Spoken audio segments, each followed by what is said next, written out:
और जब से गवनवा के दिनवा धराइल रतिया ना नींद अवे देह पियराइल। जब से गवनवा के दिनवा धराइल रतिया ना नींद आवे देह पियराइल। जब से गवनवा के और बाप माई भौजी के ममता सतावे सखियन के बात रही रही याद आवे। धड़कत करे जबाटे अखिया लोराइल रतिया ना नींद आवे देह पियराइल।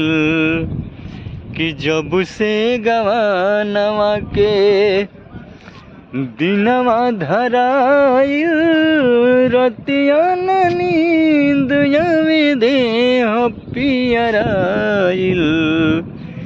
जब से गवनवा के और अपना दुलरुई पर दो सुरुरवा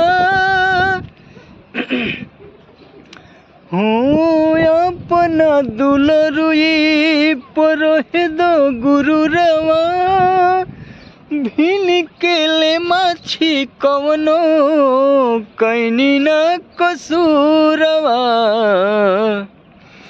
साजल देहिया कि साजल देहिया संवारल तमाइल रतिया ना नींद आवे देह पियराइल।